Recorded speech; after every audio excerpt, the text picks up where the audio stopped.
Mateus, capítulo de número 4. Todos encontraram? Diz assim: Então foi conduzido Jesus pelo Espírito ao deserto, para ser tentado pelo diabo. E tendo jejuado 40 dias e 40 noites, depois teve fome. E chegando-se a ele o tentador, disse: Se tu és o Filho de Deus, manda que estas pedras se tornem em pães. Ele, porém, respondendo, disse: Está escrito que nem só de pão viverá o homem, mas de toda a palavra que sai da boca de Deus. Então o diabo o transportou à cidade santa e colocou sobre o pináculo do templo e disse-lhe: Se tu és o Filho de Deus, lança-te daqui abaixo, porque está escrito que aos teus anjos dará ordens ao teu respeito e tomar-te-ão nas mãos, para que nunca tropeces com o teu pé em pedra alguma. Disse-lhe Jesus: Também está escrito: Não tentarás o Senhor teu Deus. Novamente, o diabo o transportou a um monte muito alto e mostrou-lhe todos os reinos do mundo e a glória deles. E disse-lhe: Tudo isto te darei, se prostrado me adorares. Então disse-lhe Jesus: Vai-te, Satanás, porque está escrito: Ao Senhor teu Deus adorarás, e só a Ele servirás. Então o diabo o deixa, e eis que chegaram os anjos e o serviam. Amém? Coloque a sua Bíblia na cabeça, feche os teus olhos. Senhor, muito obrigado por mais este momento aqui na tua presença, muito obrigado por mais este momento na tua casa, momento de esclarecimento, discernimento e revelação da tua palavra, para aquilo que o Senhor quer que nós sejamos, que o Senhor possa forjar em nós o teu caráter e que a nossa mente e o nosso coração estejam sempre cativos à tua mente e ao teu coração, que possamos sair daqui acrescentados, edificados, mudados, transformados pelo poder da tua palavra. É assim que nós te oramos e te agradecemos, em o nome de Jesus, amém. Em 2019, eu tive o privilégio com a Bispa Belma de estar ali em Israel. E nós atravessamos Israel de um extremo ao outro. E esse trajeto em todo o país leva aproximadamente cerca de 4 horas e meia. De um extremo do país ao outro extremo do país. Nós saímos de um extremo, fomos ao outro, e lá existia a fronteira para a Jordânia e a fronteira para o Egito. Da fronteira para a cidade de Cairo levava mais aproximadamente 4 horas, e a nossa travessia de Israel para a Jordânia, região do deserto, onde o povo hebreu cruzou quando saiu da escravidão da terra do Egito. Eles cruzaram todo o deserto da Jordânia, chegaram na outra extremidade, onde no Monte Nebo Deus deu a visão a Moisés, e nós também tivemos o privilégio de estarmos ali. E ali, quando Deus dá a visão a Moisés, ele aponta a terra prometida, olhando de lá para cá. Existe lá o Mar Morto, e do lado de cá a região de Israel e a terra prometida por Deus para o seu povo. No meio desse trânsito, nós paramos no Monte das Tentações, já por volta das 17h30, e a noite já estava caindo, e o ônibus, todos nós pedimos, o ônibus parou, não me recordo exatamente o nome da cidadezinha, e o ônibus parou, e ali nós descemos, e fomos até o pé do Monte das Tentações, como se fosse, por exemplo, uma serra do Maranguape, uma serra de Pacatuba, e nós olhamos assim para o alto, e o monte já estava escurecendo, toda aquela montanha. Só que, ao contemplar aquele momento, eu paro com a Bispa Belma, e eu digo: meu amor, entenda que Jesus, ele andou por aqui. Enquanto ele andava por este lugar, o diabo estava à espreita, porque naquela ocasião Jesus estava em forma de homem, e todas as tentações da sua natureza humana estavam ali agora acessíveis a ele. O diabo o espreita, e no momento da sua fragilidade física, natural e humana, o diabo encontra ali uma ocasião para ir tentar a Jesus. Olhando para aquele monte, eu fico me imaginando Jesus andando por aquele lugar, e o diabo espreitando e dizendo: eu estou esperando apenas um momento. Hoje naquele lugar tem inclusive um restaurante no meio da montanha. Tem um restaurante, você sobe a cavalo ou conduzido por um guia, mas no dia que nós fomos, o restaurante não estava funcionando,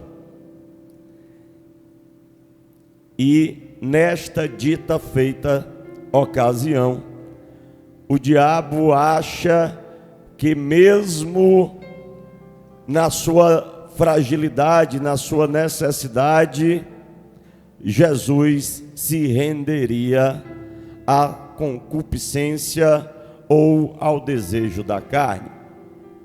A primeira coisa que o diabo faz chega para ele e diz: e tendo jejuado 40 dias e 40 noites, depois teve fome. Chegando-se a ele o tentador, disse: se tu és o Filho de Deus, manda que estas pedras se tornem em pães. Ele, porém, respondendo, disse: está escrito, não, nem só de pão viverá o homem, mas de toda palavra que procede da boca de Deus. Porque nós precisamos entender que, conseguintemente ou constantemente, as necessidades, elas nos abatem, elas chegam até nós. Nós sentimos fome, nós sentimos sede, nós temos anseios, desejos, emoções, e somos constantemente atacados por essa natureza humana. Mas precisamos entender também que existe algo que pode e que nos resguarda de toda a fragilidade da nossa natureza humana.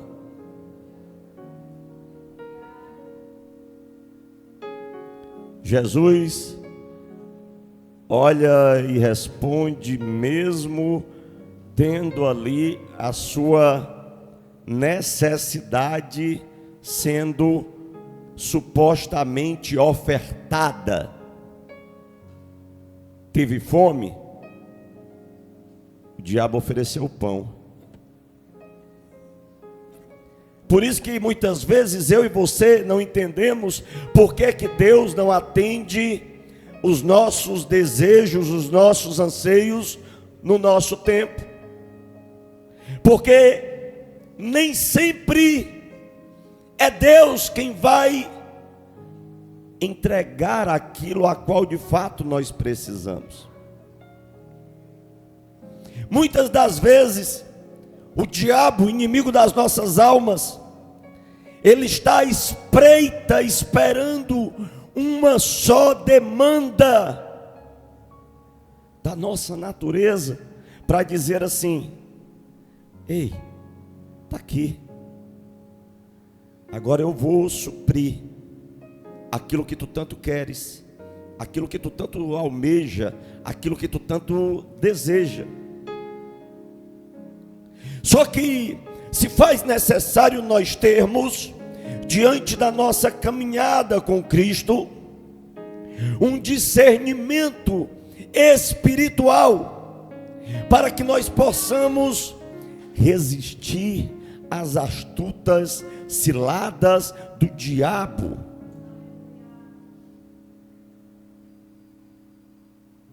E quando nós resistimos ao diabo, ele, como foi lido aqui na palavra do Senhor, ele naturalmente, ele foge da presença daquele que está em nós.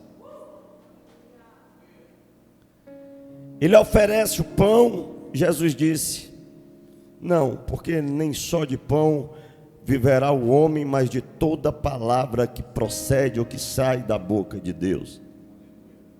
Por isso que a palavra, ela é este alimento, não só que alimenta a alma, mas que alimenta também o físico e que nos protege das situações mais adversas da vida. Logo adiante, o diabo, a palavra diz, olha, então o diabo o transportou à cidade santa e o colocou sobre o pináculo do templo, e nós estivemos lá. O pináculo do templo, para quem não sabe, é a ponta mais alta das muralhas da Jerusalém antiga, e deve ter cerca de, dentro aqui da minha ignorância, acredito que deva ter uns 30, 40 metros de altura. Essa ponta mais alta das muralhas da Jerusalém antiga. E aí nós ficamos ali embaixo e imaginamos o diabo levando Jesus até aquele lugar e dizendo: lança-te daqui abaixo.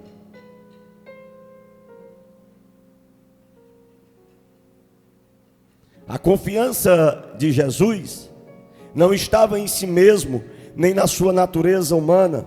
A confiança de Jesus estava na palavra.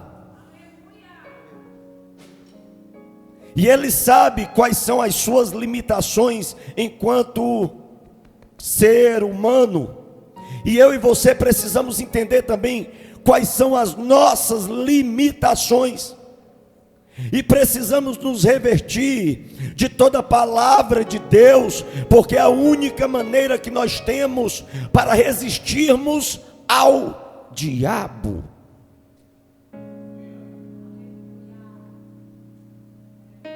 Isso diz respeito a uma trajetória com Cristo. O que é, apóstolo? É uma caminhada de resistência. É uma caminhada de força, é uma caminhada de discernimento, é uma caminhada de clareza de entendimento. Já não vivo mais eu, mas Cristo vive em mim.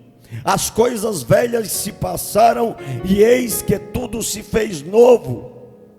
Eu já não pratico as obras que eu praticava, mas agora eu coloco em prática as obras que o Senhor Jesus me ensinou.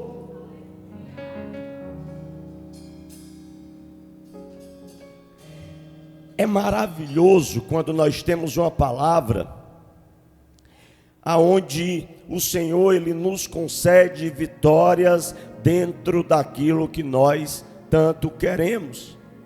É maravilhoso quando Deus nos entrega uma palavra aonde Ele diz que o ambiente está mudando, a casa vai mudar, o carro vai mudar, que o Senhor vai te dar uma nova estatura, um novo status. Mas eu quero dizer algo para vocês: melhor do que uma palavra que te garanta algo material nesta terra, é uma palavra que te projete para o reino do Filho do seu amor. Porque quando Deus fala acerca de um amor,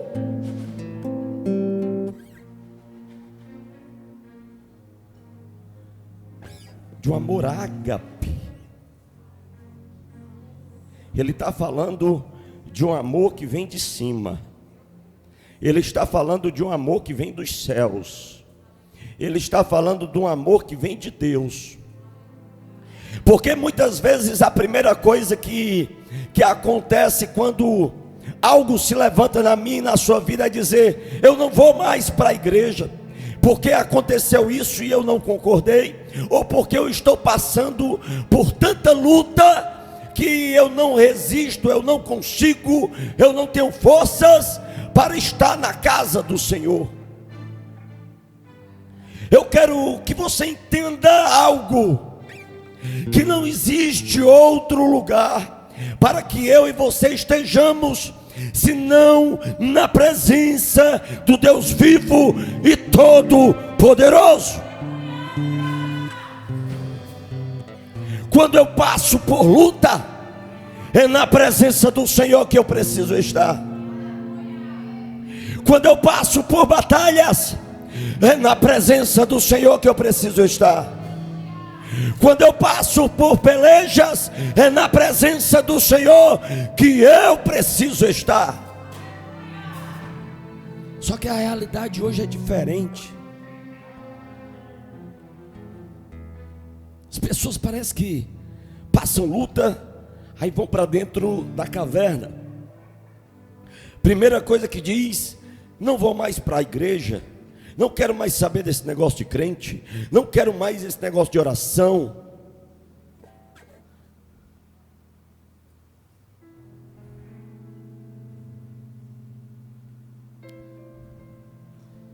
Quantas vezes o próprio Jesus foi tentado e quantas barreiras ele teve que superar e suportar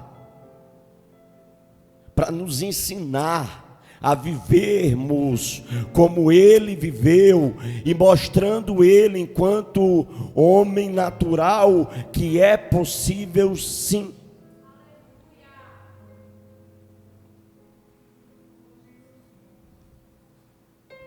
Talvez nessa noite você não esteja dando glória porque ainda não saiu aqui a tão esperada vitória que você estava contando com ela. Porque eu não vim falar aqui sobre a vitória ou a conquista que Deus tem para você embaixo, mas eu vim aqui para dizer para você sobre algo que era ainda maior, e diga-se de passagem, é eterno. A vida eterna em Cristo Jesus.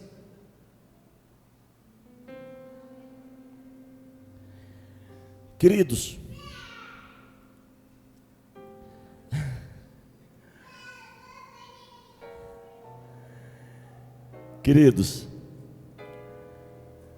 servir a Jesus e estar na presença do Senhor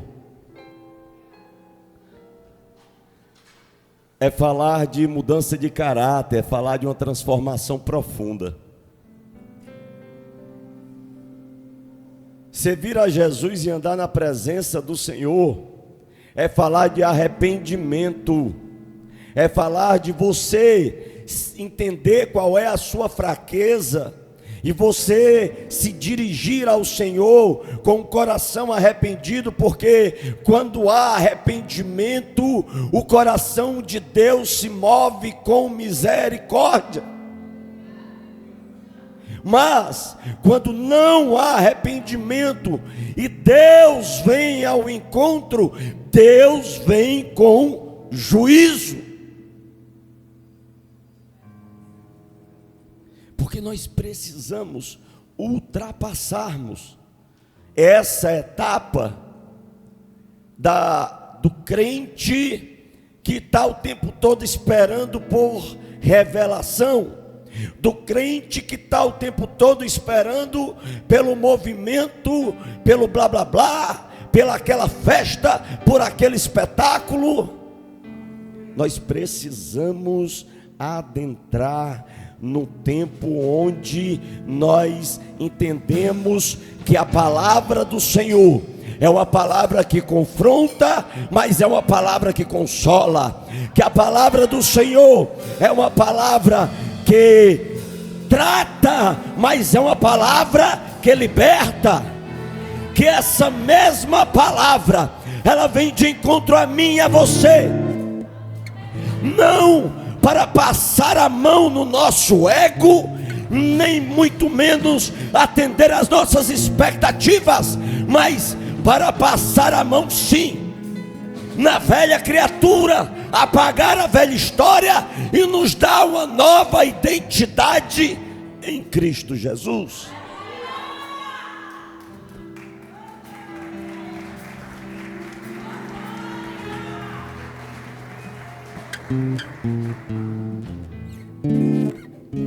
Só que o Senhor ensina mais. O Senhor ensina que os nossos comportamentos devem refletir a glória de Deus. Os nossos comportamentos devem refletir a glória de Deus. E onde é que os nossos comportamentos refletem a glória de Deus? É aqui dentro? Todo mundo aí, ó, bonitinho, banhadinho, arrumadinho, sentadinho, todo mundo comportado? É não. É lá fora. É lá fora quando o diabo encontra ocasião para se levantar contra mim, contra você, e para nos tentar naquilo que nós achamos que temos por direito ou por razão. Essa é a verdadeira ocasião a qual nós devemos revelar a Cristo. Porque enquanto o mundo está dizendo para que você revide na mesma moeda, o Senhor está dizendo para mim e para você: vire a outra face.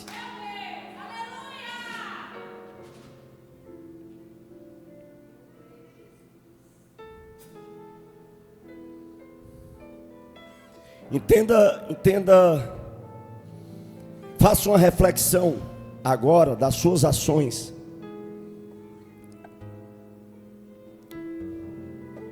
Faça uma reflexão dos seus pensamentos e da sua conduta de vida, para ver se a maneira como você está agindo está condizente com a natureza, os pensamentos e a essência de Deus na sua vida.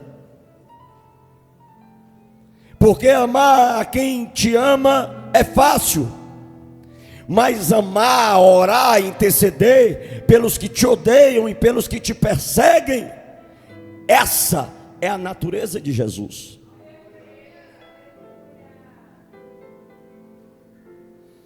Logo no capítulo seguinte, capítulo de número 5, no mesmo evangelho de Mateus, o Senhor vai falar das bem-aventuranças.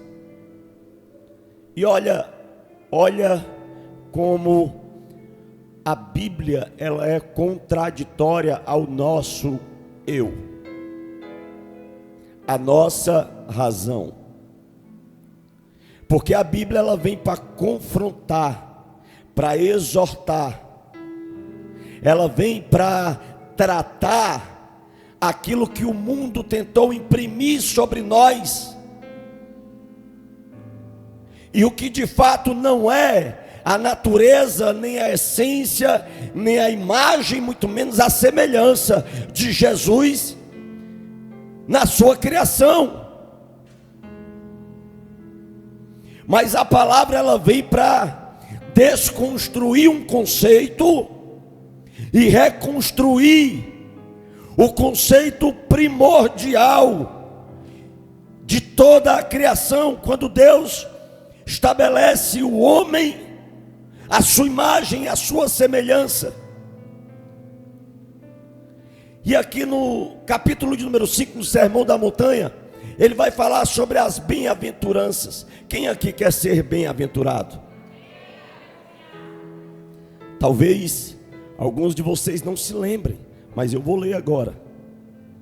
Porque para sermos bem-aventurados em Cristo Jesus, precisamos passar e suportar o processo do tempo.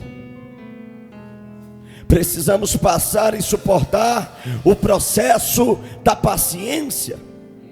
Precisamos passar e suportar o processo de negar-se a si mesmo, tomar a sua cruz e seguir a Jesus. E a palavra do Senhor nos diz assim: olha, bem-aventurados os pobres em espírito, porque deles é o reino dos céus. Bem-aventurados os que choram, porque eles serão consolados.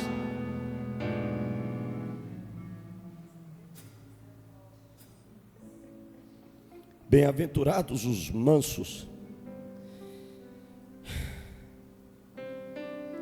porque eles herdarão a terra. Sabe, é tremendo os ensinamentos de Jesus, são extraordinários, porque vem de encontro a nós. E ele continua dizendo: bem-aventurados os que têm fome e sede de justiça, porque eles serão fartos. Bem-aventurados os misericordiosos, porque eles alcançarão misericórdia. Bem-aventurados os limpos de coração, porque eles verão a Deus. Você está entendendo que enquanto você guardar essa mágoa, esse rancor dentro do seu coração, não tem como ver a Deus? Apóstolo, o senhor sabe o que eu já passei. Sei. Mas se você é uma nova criatura em Cristo Jesus, você tem que pedir a Deus para arrancar isso de dentro de você. E só tem uma maneira de nós reconstruirmos esse caráter segundo o coração de Deus nas nossas vidas. É quando nós resistimos ao diabo e ele foge de nós. Mas apóstolo, como é que eu resisto ao diabo numa circunstância onde o meu coração está fechado, onde o meu coração está ferido, onde o meu coração está machucado, e toda a trajetória da minha vida foi de luta, de peleja?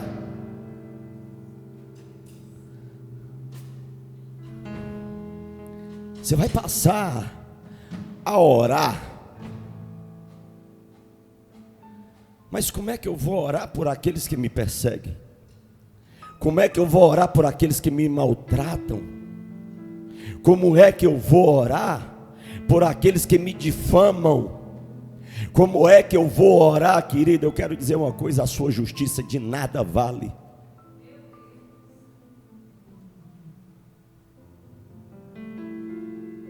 Agora, se você crê que tem um Deus nos céus que ainda opera justiça na terra, eu quero dizer para você que Ele, além de ser o justo juiz, Ele é o advogado fiel. e que o seu comportamento, a sua atitude é de orar para que Deus toque no coração daquela pessoa e aquela pessoa conheça a Cristo, como você passa a conhecer no momento que você perdoa, porque enquanto você continua com os velhos hábitos, você não reflete a imagem de Jesus. Mas quando você se dispõe a entregar a sua vida em prol da vida daqueles que não merecem, porque eu e você não merecíamos, e a graça, de graça dele nos alcançou.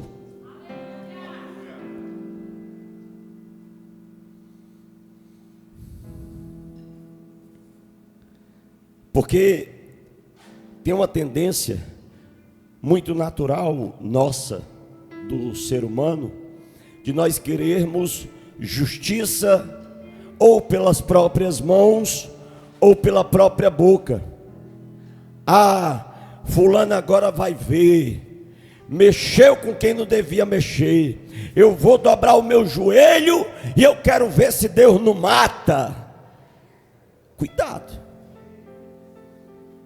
cuidado, para Deus não antecipar a tua ida no lugar da dele.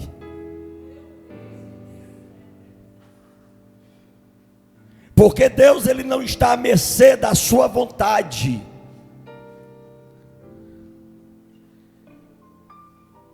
E isso é o desejo de quem quer fazer justiça própria. No lugar de falar assim, você deveria dizer: Senhor, vai de encontro à vida daquela pessoa, transforma aquele coração de pedra num coração de carne, se apresenta a ela como o Senhor se apresentou a mim. Se preciso for, Pai, mesmo estando com a razão, eu vou até lá e peço perdão, porque talvez eu não tenha sido a pessoa que tal pessoa esperava que eu fosse, ou talvez eu não fiz o que deveria ser feito. Porque entenda uma coisa: para toda ação existe uma reação.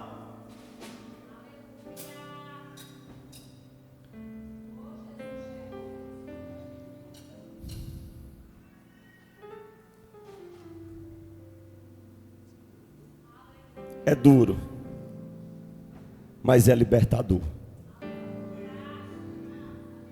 É duro, mas é libertador. Quando nós entendemos que o Calvário, que o sacrifício, que a cruz, que o sangue derramado vai além das nossas expectativas materiais. E não diz respeito a nada disso, apesar de o Senhor ser galardoador daqueles que o buscam, o Senhor ser abençoador, o Senhor ser presenteador, o Senhor gostar de abençoar e recompensar os seus filhos, mas esse não é o propósito de Deus. O propósito de Deus é a salvação e a vida eterna em Cristo Jesus. Senão ele não teria mandado o seu filho para alcançar a minha vida e a sua vida. Não, calma aí, eu não vou botar Jesusinho, meu menino, está aqui tão direitinho, quietinho, sentadinho aqui comigo. Eu vou botar o menino para passar por esse imprensado todo, vai apanhar, vai ser humilhado, vai ser cuspido, vai ser maltratado, vai ser difamado. Vão dizer que tem parte com o diabo, vão dizer que é uma seita, vão arrancar os coros do menino, a carne do menino, vão derramar o sangue do menino. Para quê? Para atender os caprichos e os desejos dos nobres senhores, gentlemen, e das nobríssimas senhoritas, ladies, né? Gentlemen, ladies, né? Ladies and gentlemen, que ele acaba quando vai apresentar aquela luta que tem, aí ele diz: boa noite, ladies and gentlemen, né? Senhoras e senhores. Quer dizer que o Senhor está lá dizendo: calma, agora eu vou mandar meu filho para passar por tudo isso, para atender o capricho desse povo.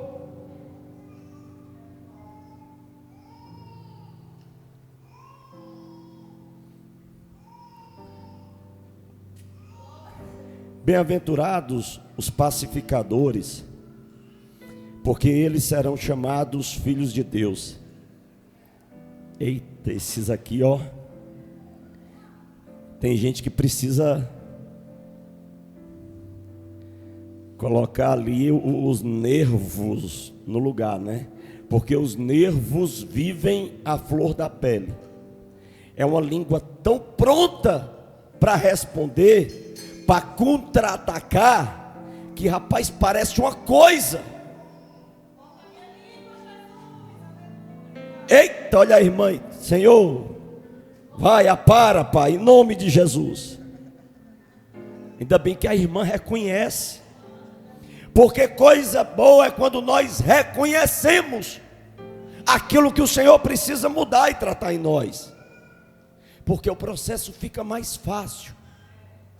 Porque não é bom, é quando diante de uma palavra dessa, aí você está aí no seu lugar, e talvez você esteja pensando, e eu já pensei isso: rapaz, alguém foi falar alguma coisa de mim para o apóstolo. Será que o apóstolo ficou sabendo daquela situação da minha vida? Será que eu falei com a irmã, com o irmão? Será que já foi falar lá para o apóstolo? Rapaz, esse negócio não está dando certo não. Esse apóstolo está pensando que ele pode falar o que quer e eu vou ouvir calado. Eu ouço e nunca mais eu boto os pés aqui. Olha,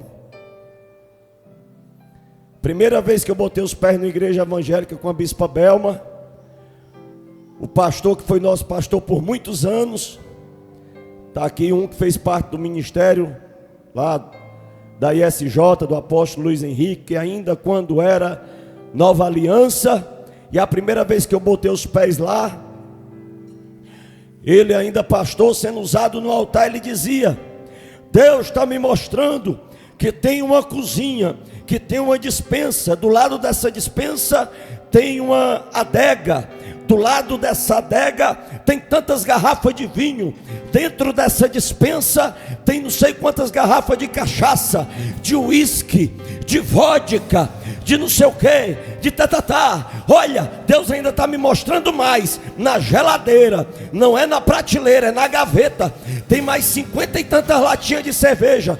Eu olhei para a cara dela e disse: a mulher abençoada, essa mulher já foi falar de mim para esse pastor. Como é que uma criatura dessa, rapaz, não deu nem tempo, o caba já passou o relatório completo. É na minha casa, é na minha cozinha, Como é, rapaz? A mulher estava do meu lado o tempo todo. Eu acho que esse negócio foi combinado. Ela já me trouxe aqui tudo armado. Só que o Espírito Santo, ele toca. O Espírito Santo, ele constrange. Naquela mesma ocasião, quando eu cheguei em casa, eu fiquei com tanto temor, com tanto medo do que Deus havia falado, que eu fui conferir o que Deus tinha revelado para ele. Eu fui conferir a quantidade de latinha de cerveja, a quantidade de garrafa de uísque, de vinho, de uísque, de vodka, de não sei o quê. E naquela mesma noite, naquela mesma ocasião, o Senhor me libertou do vício do alcoolismo. Depois de 17 anos, bebendo quase todo dia, porque não era de família rica, mas tinha ali o mínimo básico, o necessário, e todo santo dia o defunto estava num bar, ou num restaurante, ou numa festa, ou num forró, seja onde fosse, quase todo dia o defunto bebia. Aí naquela ocasião, Deus fala, eu me enraiveço, pensando que ela tinha me cabuetado, mas o Espírito Santo, ele começa a me constranger, e ali eu fui, derramei todas as bebidas. Alguns já escutaram essa história. Derramei todas as bebidas, todas e todas, e no outro dia parecia que eu nunca tinha bebido na minha vida. O Senhor entrou com a libertação, e com esse processo da libertação que aconteceu de um dia para o outro, o Senhor começou a construir uma nova identidade, uma nova história para a minha vida.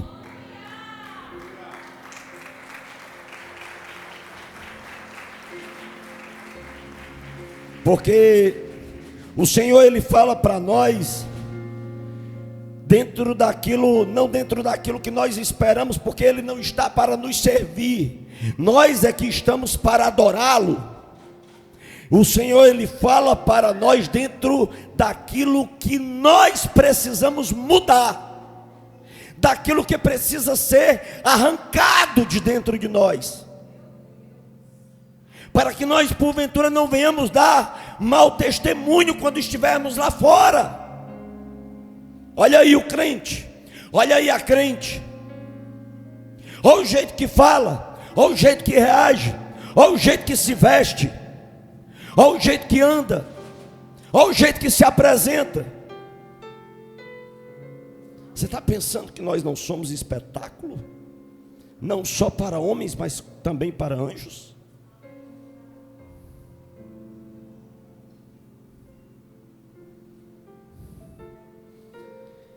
Bem-aventurados os que sofrem perseguição por causa da justiça, porque deles é o reino dos céus. Bem-aventurados quando vos injuriarem e perseguirem, e mentindo disserem todo mal contra vós por minha causa. Exultai e alegrai-vos, porque é grande o vosso galardão nos céus. Você está entendendo que não se trata daqui, se trata de lá, não é de baixo, é acerca do plano que Deus tem em cima.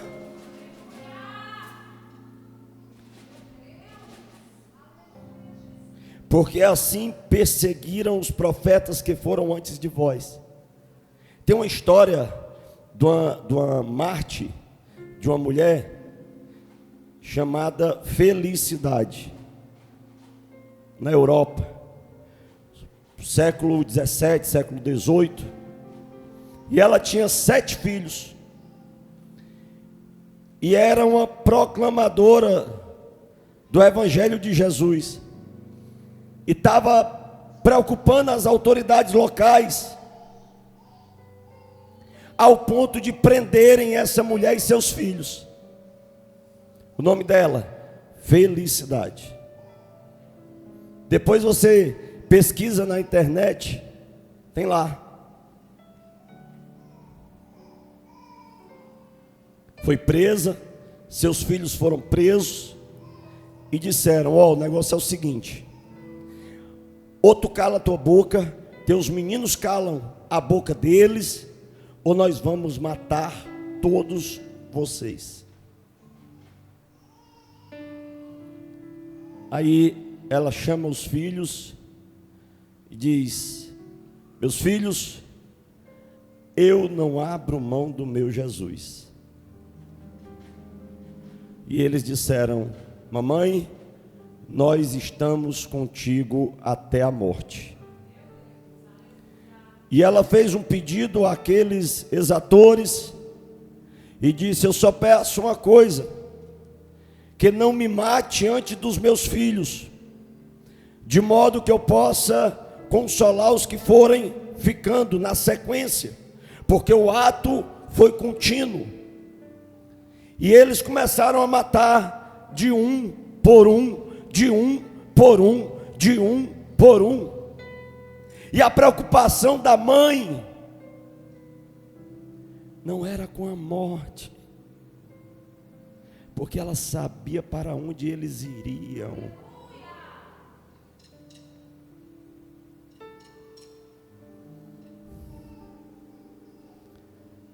Matam de um por um, ela fica por última e também é morta. Mas em ocasião nenhuma, em momento nenhum, ela negou a Jesus.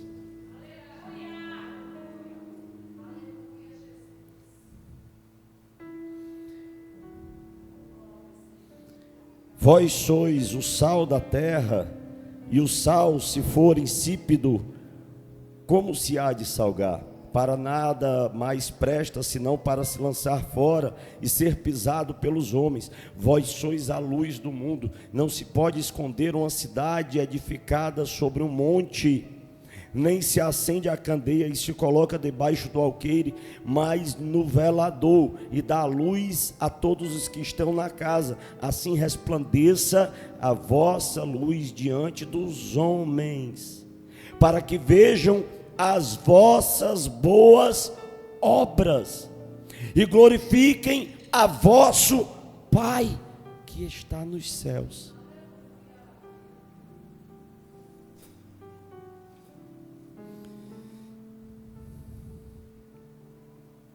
Lá em Filipenses, capítulo de número 2, palavra do Senhor também, e eu tenho me utilizado dessa palavra constantemente.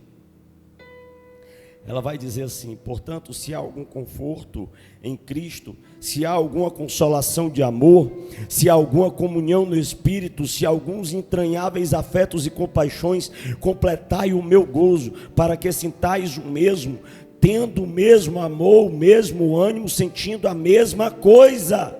Não façais por contenda ou por vanglória, mas por humildade. Cada um considere os outros superiores a si mesmo. Não atente cada um para o que é propriamente seu, mas cada qual também para o que é dos outros, de sorte que haja em vós o mesmo sentimento que houve também em Cristo Jesus, que sendo em forma de Deus, não teve por usurpação ser igual a Deus, mas fez a si mesmo de nenhuma reputação, tomando a forma de servo, fazendo-se semelhante aos homens, e achado na forma de homem, humilhou-se a si mesmo, sendo obediente até a morte, morte de cruz.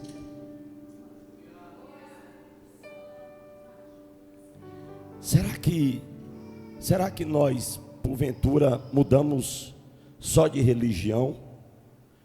Ou será que realmente nós queremos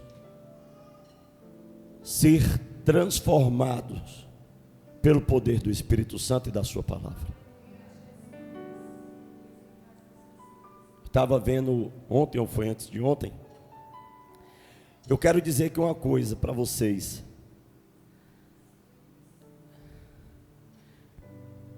Eu vi um outro sacerdote de uma outra religião mais convertido do que muito crente.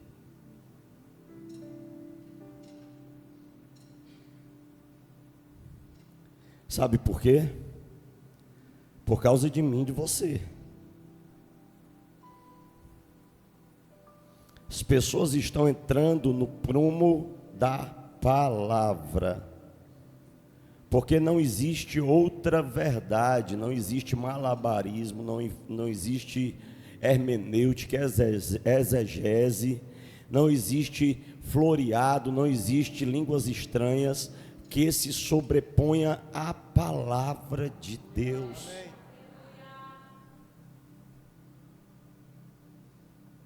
manual de fé, de vida e de prática de todo aquele que crê, fazendo com que nós retornemos ao plano e ao projeto inicial de Deus, quando Ele estabelece todas as coisas para as nossas vidas. Quando Deus estabelece o homem e o coloca ali no jardim do Éden, Ele estava presente, Ele andava com o homem e tudo estava preparado para o homem. Você está entendendo que quando essa presença ela é presente nas nossas vidas de maneira constante, o Senhor já deixa tudo preparado.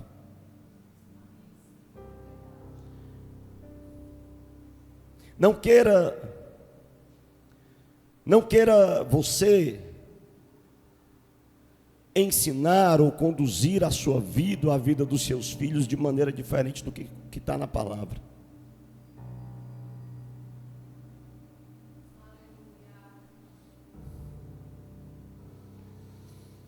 Será que nós estamos tão maduros a esse ponto de entendermos qual é a verdadeira natureza que Deus quer que nós tenhamos? Ou será que vai ser preciso sempre nós passarmos por circunstâncias para aprendermos e depois não fazermos mais? A minha filha Débora, ela está lá dentro, ela é ligada no 220, espoleta também, igual a espoletinha do diácono e da diaconisa Rafa. É fralda de fogo. Debinha é cantando pneu o tempo todo. Quando foi ontem, nós estávamos saindo de um açaizinho, aí entrando no carro, ela foi entrar, estava cheio de coisa no banco, de repente ela fechou a porta, deu a volta no carro bem rápido, a mãe dela já tinha entrado, a missionária Iraí já tinha entrado, e o carro que estava do lado, o homem já tinha entrado no carro e ligou o carro, uma caminhoneta, para sair de uma vez. E ela se desesperou. Ela se assustou, entrou em pânico. A Bispa Belma abriu a porta, colocou ela para dentro ligeiro, porque só tinha aquele espaçozinho entre um carro e outro. E ela ficou em pânico.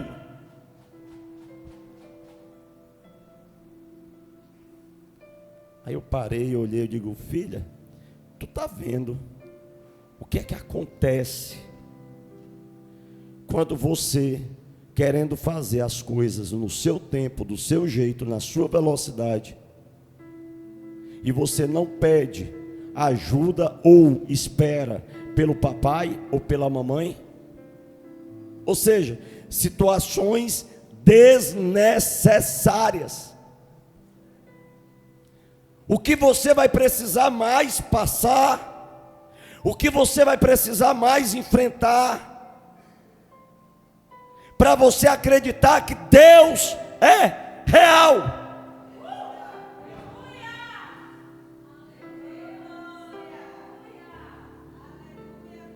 Porque talvez muitos de vocês não acreditem.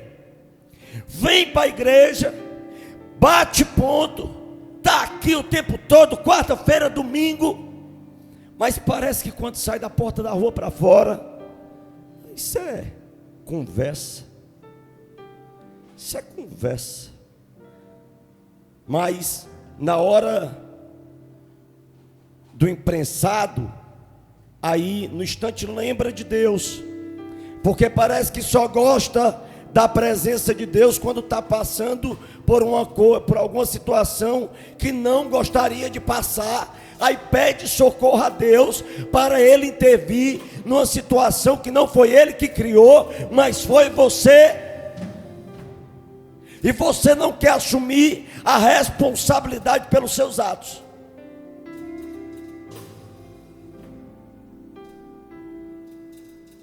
Com quem é que você está andando? Com quem é que você está falando? O que é que está tendo no seu celular? Onde é que você coloca a planta dos seus pés? Querido, deixa eu te dizer uma coisa: nada passa desapercebido aos olhos do Senhor. Não existe nada encoberto. Está pensando porque tu está sozinho, o Senhor não está vendo?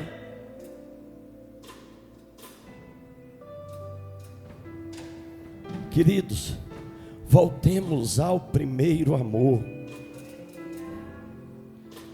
Voltemos ao primeiro amor. Bispa Belma, na 4ª gravidez dela, nasce o profeta Elias. 6 meses de gestação. Nasceu bem, nasceu com saúde, nasceu com vida. Vai para a UTI. Bispa Belma fica descansando no hotel. De manhãzinha cedo, à noite fui para casa, de manhãzinha cedo eu volto. E quando eu chego no hotel, eu recebo a notícia: 13 horas depois, ele não resistiu. Eu cheguei ali, olhei na incubadorazinha lá, que estava dentro da UTI, ainda o corpinho dele lá. Eu disse: Senhor, se assim for da tua vontade, devolve o fôlego de vida ao meu filho. Dá mais uma chance a ele. E ali os médicos pediram para eu sair, e as mãezinhas vinham me consolar, e eu acabava consolando elas também, dando testemunho, e o Senhor falando o tempo todo. Isso se faz necessário para você entender o valor de uma vida que eu vou colocar nas tuas mãos. É preciso haver uma entrega, é preciso abrir mão do seu eu. E doeu, e doeu, e doeu, e eu chorava, e eu chorava, e eu chorava, e até o último momento, já em cima da pedra, eu impus as mãos sobre ele, e reencostei o meu corpo no corpinho dele, e disse: Senhor, se assim for da tua vontade, devolve o espírito e o fôlego de vida para o meu filho.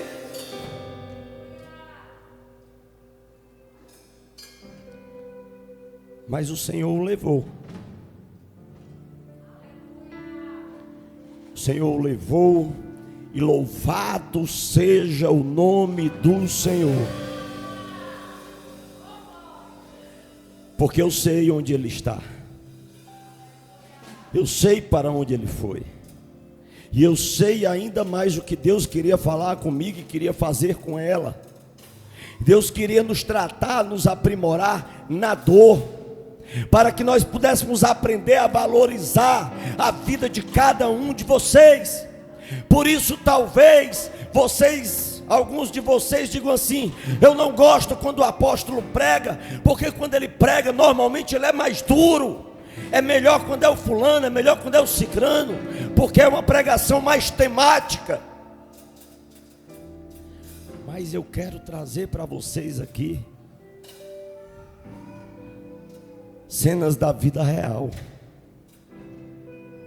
Cenas da vida real. O que é suportar e vencer com Cristo sem arredar o pé.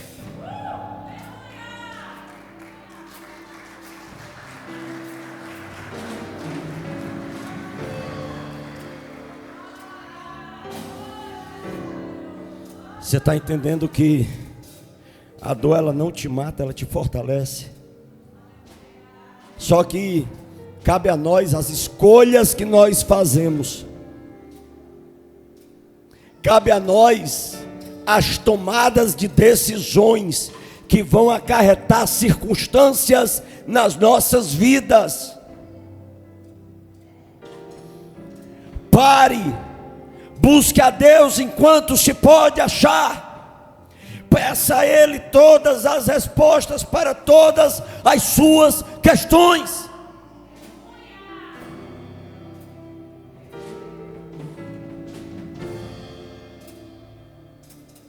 Eis que eu estou à porta e bato. Aquele que abrir, eu entrarei e cearei com ele e ele comigo. O Senhor está à porta do meu e do seu coração nessa noite, dizendo: ei, eu quero fazer definitivamente, de uma vez por todas, parte da tua vida, parte da tua história.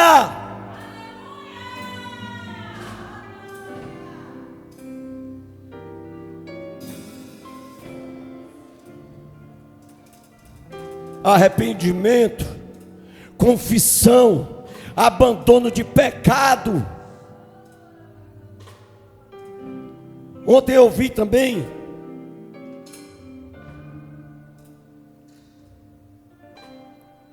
um exemplo de como, não sei se alguns aqui sabem, talvez o Max, alguns outros, como os esquimós, eles fogem dos lobos nos momentos que eles estão sozinhos na caça, ali no meio do gelo, daquelas montanhas nevadas. Alguém sabe?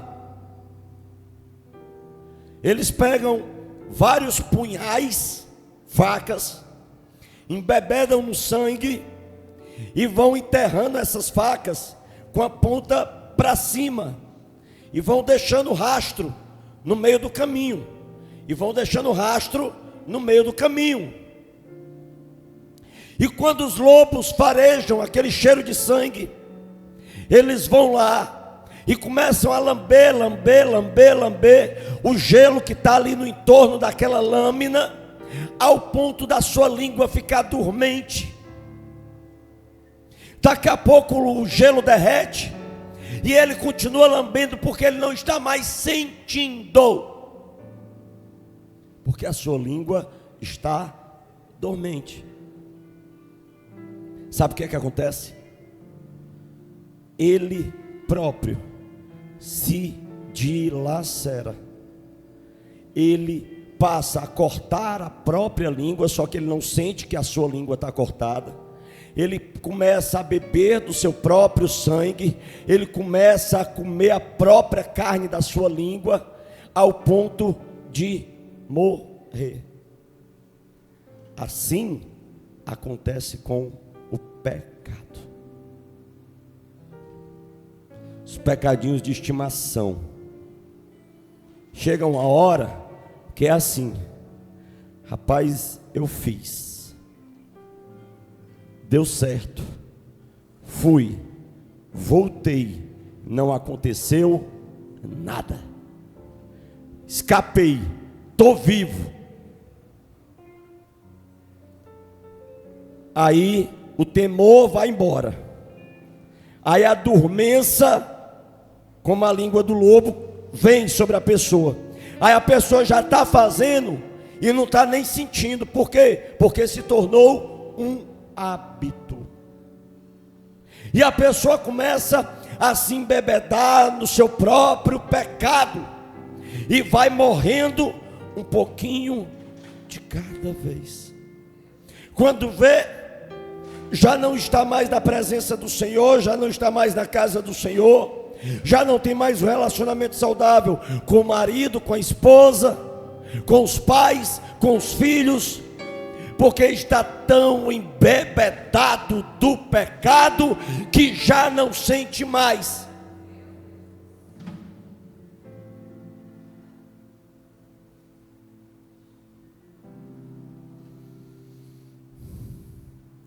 Mas o Senhor, Ele veio para que tenhamos vida e vida com abundância. Ele veio para alcançar a cada um de nós, porque não fomos nós que escolhemos a Ele, mas foi Ele quem nos escolheu.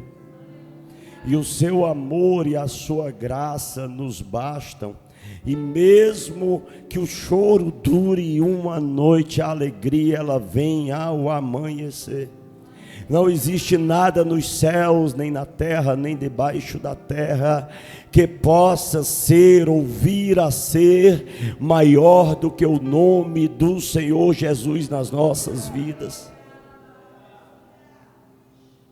Porque a sua misericórdia dura para sempre, e essa é a mesma misericórdia que sobrecai sobre nossas vidas a cada amanhecer. Louvai ao Senhor em todo o tempo, e porque Ele é bom. Só para nós finalizarmos,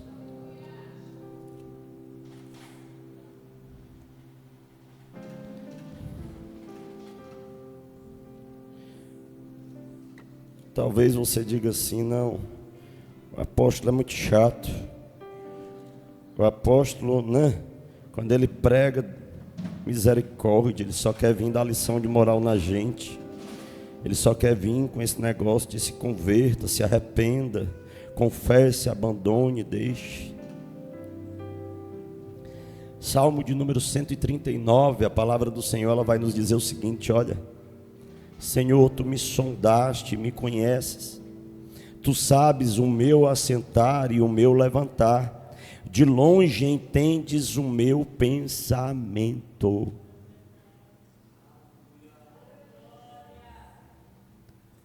Eu tô tão em paz, eu tô tão em paz assim de você estar caladinho, de você estar quietinho, porque eu quero crer que você está recebendo cada uma dessas palavras. Que isso está entrando na sua mente, não de forma emocional, mas isso está entrando na sua mente de forma racional. E aí ele continua dizendo: olha, cercas o meu andar e o meu deitar, e conheces todos os meus caminhos, não havendo ainda palavra alguma na minha língua, eis que logo, ó Senhor, tudo conheces. Tu me cercastes por detrás e por diante, e puseste sobre mim a tua mão. Tal conhecimento é para mim maravilhosíssimo, tão alto que não posso atingir. Para onde me irei do teu espírito, ou para onde fugirei da tua face? Se subir ao céu, lá tu estás.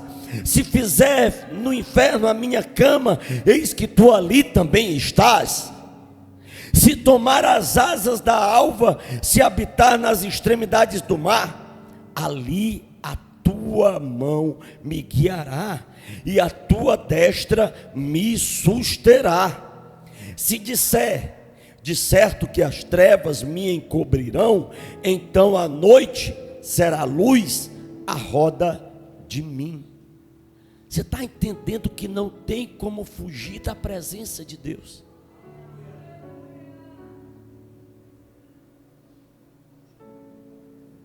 Nem ainda as trevas me encobrem de ti, mas a noite resplandece como o dia. As trevas e a luz são para ti a mesma coisa, pois possuíste as minhas entranhas, cobriste-me no ventre de minha mãe. Eu te louvarei, porque de um modo assombroso e tão maravilhoso eu fui feito. Maravilhosas são as tuas obras, e a minha alma o sabe bem. Os meus ossos não te foram encobertos, quando ainda no oculto fui feito e entretecido nas profundezas da terra. Os teus olhos me viram quando ainda era uma substância informe, e no teu livro todas estas coisas foram escritas, as quais em continuação foram formadas, quando nem ainda uma delas havia. E quão preciosos me são, ó Deus, os teus pensamentos, quão grandes são as somas deles. Se as contasse, seriam em maior número do que a areia. Quando acordo ainda, estou contigo. Ó Deus, tu matarás de certo o ímpio, apartai-vos, portanto, de mim, homens de sangue, pois falam malvadamente contra ti, e os teus inimigos tomam o teu nome em vão. Não odeio eu, ó Senhor, aqueles que te odeiam, e não me aflijo por causa dos que se levantam contra ti. Odeio-os com ódio perfeito, tenho-os por inimigo. Sonda-me, ó Deus, e conhece o meu coração, prova-me e conhece os meus pensamentos, e vê se há em mim algum caminho mau, e guia-me pelo caminho eterno.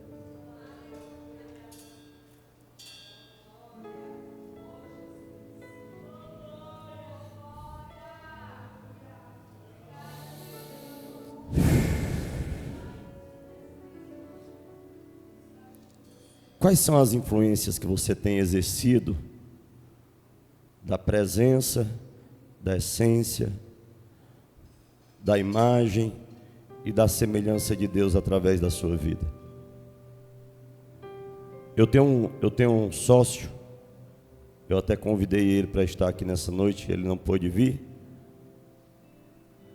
E esses dias ele estava me dizendo: Andrezinho, eu ainda tomo uma cervejinha em casa, ali minha mulher, com meus filhos, ou então ali no posto, com aqueles amigos e tal.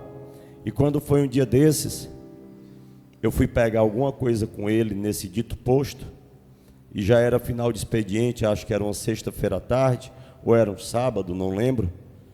E ele estava exatamente nessa roda com esses abençoados nesse posto, bebendo.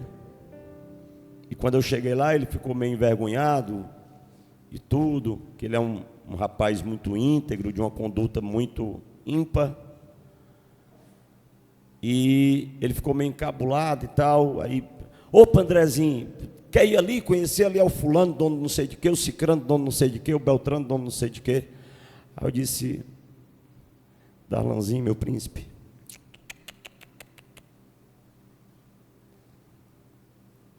eu não me achego e não faço parte, não comungo dessas rodas. Ele ficou assim: não, Andrezinho, eu sei e tal. Aí eu fui embora. Quando foi agora essa semana, ele disse: ei, Andrezinho, tu acredita, macho, que toda vida, eu estou bebendo ainda menos do que eu bebia, mas toda vida que eu vou tomar uma, eu me lembro de ti naquele dia do posto. Eu fico constrangido, eu fico com vergonha, porque naquele dia tu me viu naquela roda de bebida, de bebedice, e não interessa se eu estou em casa ou se eu estou na rua, toda vida que eu paro para tomar uma, eu me lembro de ti, macho. Eu disse: Darlanzinho, não é sobre mim, é sobre você. É o próprio Espírito de Deus que age através da minha vida, que está ali constrangendo, para que você entenda que você não tem necessidade disso para nada, e que aquilo em nada agrega na sua vida. Aí ele olhou assim para mim: rapaz, é mesmo, né, Andrezinho? Mas é porque tu sabe, né, que eu gosto. Eu disse: eu sei, eu também gostava. Mas o Senhor é o Deus que muda, inclusive, o paladar das pessoas. Ele muda o paladar, Ele muda o tato, Ele muda a visão, Ele muda a audição, Ele muda a mente e Ele converte o coração.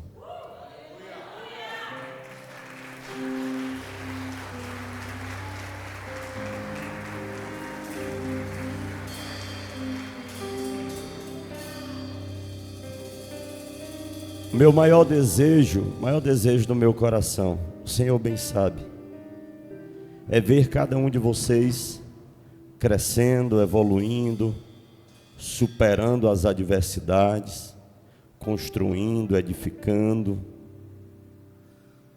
Mas, antes de mais nada, é ver vocês, cada um de vocês, firmados na palavra do Senhor de modo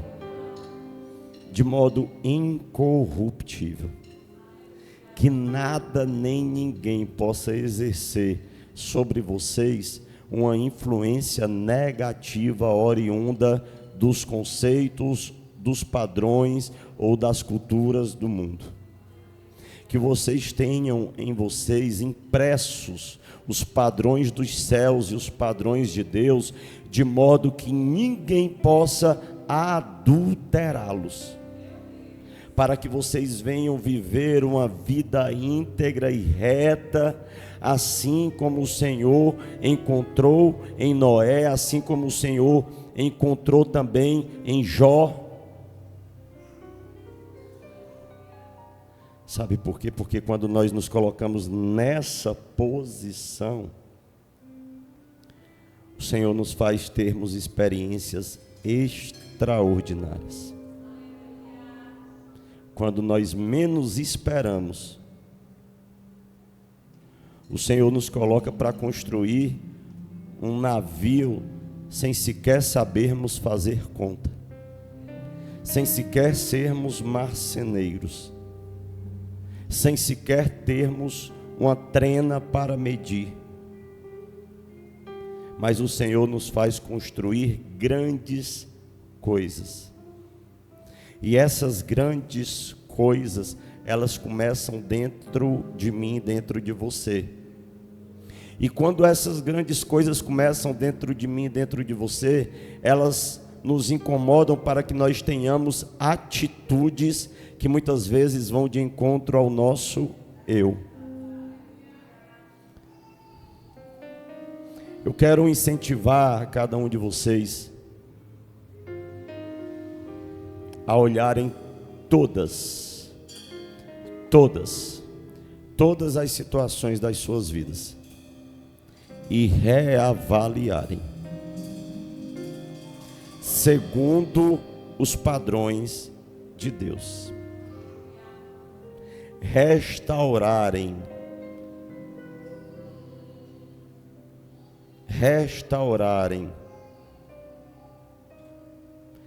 atraírem sobre a vida de vocês a paz que excede a todo entendimento. Porque, deixa eu dizer uma coisa para vocês, esse espírito de guerra o tempo todo, quem promove somos nós. Queridos, não tem como haver guerra quando um não quer, dois não brigam. Não tem como haver guerra quando você está em paz com Deus. O Senhor próprio Deus, Ele toma os teus inimigos e Ele faz eles verem coisas que nem existem, e faz com que eles mesmos, o mal se destrua por si mesmo. Quando você busca a paz em Deus, o mal se destrói por si mesmo. E o próprio Deus, Ele faz, por mais que hajam perdas que são naturais no meio do caminho, o próprio Deus trata de restituir. Deus restituiu a Jó tudo em dobro do que ele tinha antes.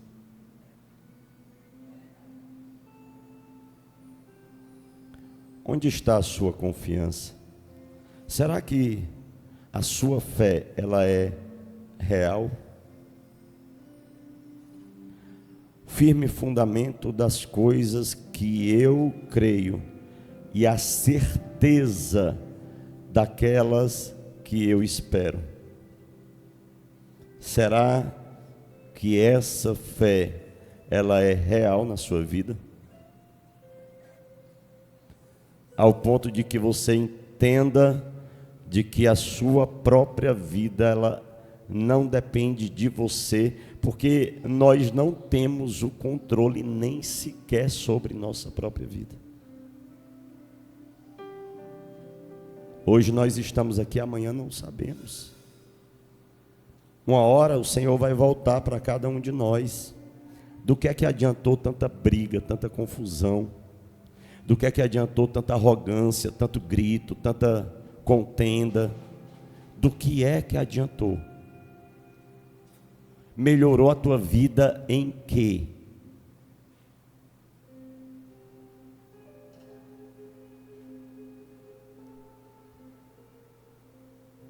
Apaguem as luzes, por gentileza. Senhor, nós queremos te apresentar, Pai amado, esta noite, a vida de cada um dos que aqui estão. Pai amado, que nós possamos voltar para os nossos lares com os nossos corações cheios de paz, adornados pelo Teu Santo Espírito. Que o Senhor possa verdadeiramente forjar a nossa mente, o nosso coração, que nós venhamos entender mais uns aos outros, que nós venhamos compreender mais uns aos outros, que nós venhamos amar mais uns aos outros, que nós venhamos perdoar mais uns aos outros, que nós venhamos nos doar mais uns pelos outros, sem esperar nada em troca. Ó Senhor, afasta de nós tudo aquilo que não procede de Ti, Pai.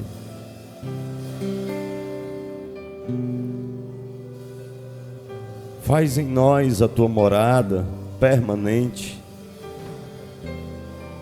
que possamos não só falar do Teu nome, mas que a nossa própria vida seja uma carta viva.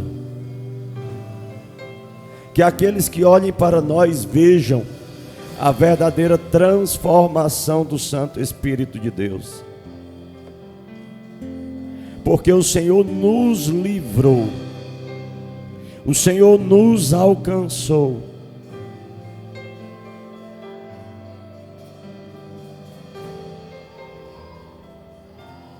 Coloca, Pai, todas as coisas nos seus devidos lugares nas nossas vidas. Coloca tudo em ordem, Pai.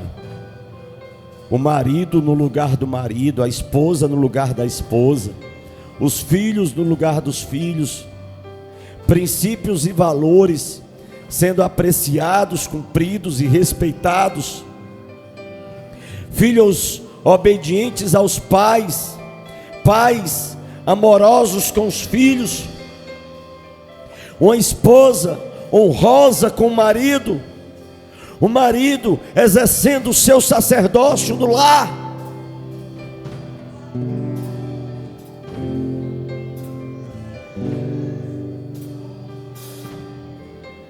Pai amado, que seja repreendido do nosso meio todo espírito de orfandade,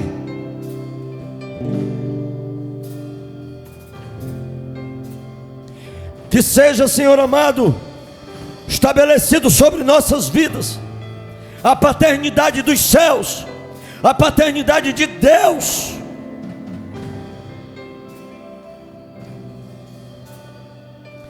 Porque nós cremos, Senhor, que as portas do inferno não prevalecerão contra a igreja do Senhor.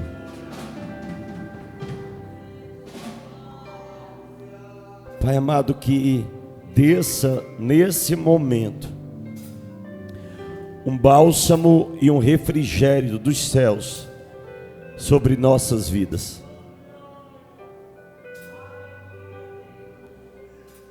Que desça a paz que excede a todo entendimento.